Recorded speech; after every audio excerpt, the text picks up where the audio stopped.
చిన్న కార్యకర్త స్థాయి నుంచి ప్రాణం పోయినా భారతీయ జనతా పార్టీ జెండా వదిలేవాడు కాదు. అటువంటి వాడు ఒక్కడన్నా ఉన్నాడా? భారతీయ జనతా పార్టీని సఫా చేయటానికి విశ్వాసం కూడా లేకుండా బరితెగింపు. ఇవాళ ఈ బరితెగింపు ఎన్నికల వ్యవస్థ అధికారుల్ని, ప్రత్యామ్నాయ అధికారులను కూడా ఏమని మీరే చెప్తారు. ఇవాళ మరి ఇప్పుడు ఈవిడ ఏ అధికారుల పేర్లైతే దీంట్లో చెప్పిందో, ఈవిడ దాంట్లో ఏం చెప్తుంది? వీళ్ళందరూ కూడా వైఎస్ఆర్ కాంగ్రెస్ పార్టీ దగ్గర డబ్బులు ముట్టిన వీళ్ళందరికని చెప్పి మాట్లాడుతుంది. ఎన్నికలంట ఏకపక్షంగా నిర్వహించడానికి వీళ్ళందరూ డబ్బులు తీసుకున్నారంట. మరి ఈ పేర్లు రాసిన వాళ్ళందరికీ నువ్వు చంద్రబాబు ఎంత ఇచ్చారు, ఎక్కడెక్కడ ఇచ్చారు, వాళ్ళ ఇంట్లో ఎవరెవరికి ఇచ్చారు చెప్పాలిగా, రాయాలి కదా. మీరు ఇంత తప్పుడు ఆరోపణలు చేసినప్పుడు, దిగజారి ప్రవర్తిస్తున్నప్పుడు చెప్పే దమ్ముందా చంద్రబాబుకి మీకు? ఈ రకంగా దిగజారి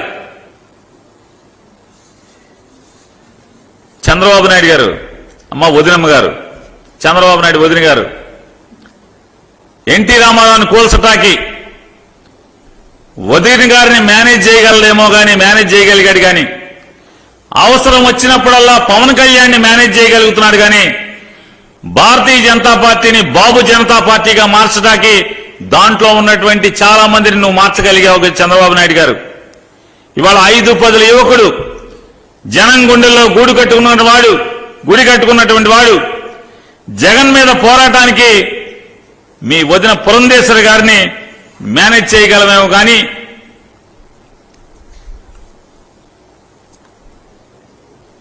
ఈ రాష్ట్ర ప్రజలను మాత్రం నువ్వు మేనేజ్ చేయలేవు. నీకు చేతకాంది అదే. ఈ రాష్ట్ర ప్రజల్ని మాత్రం నీకు మేనేజ్ చేయ, ఇంతమందిని నీకు మేనేజ్ చేసే సత్తా ఉండొచ్చు, కానీ ఈ రాష్ట్ర ప్రజల్ని మేనేజ్ చేయటం నీ వల్ల కాదు, నీకు సత్తా లేదనేది కూడా.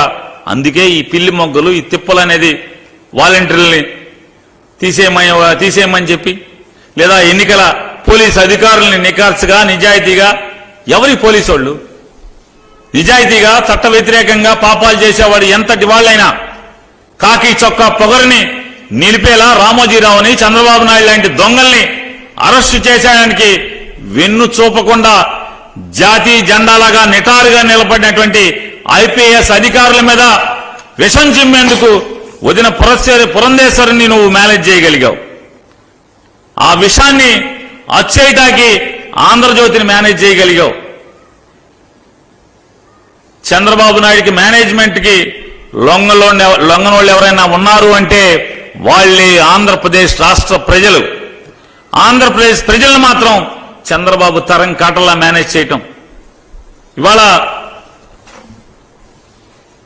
ఈ బరితెగించి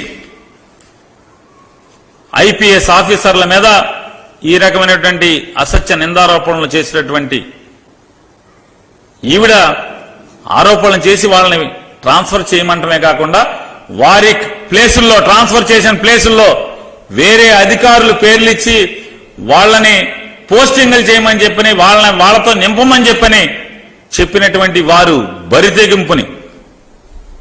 బరితెగించి AP Andhra Pradesh chief electoral officer గారికి ఆదేశాలు జారీ చేసినటువంటి వదిన వైనాన్ని కూడా మేము రేపు ఆంధ్రప్రదేశ్ ఎలక్షన్ సీఈఓ గారిని, చీఫ్ ఎలక్టరల్ ఆఫీసర్ గారిని కలిసి ఫిర్యాదు చేయబోతున్నాం.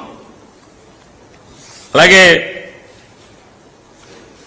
శ్రీకాళహస్తికి సంబంధించినటువంటి తెలుగుదేశం పార్టీ అభ్యర్థి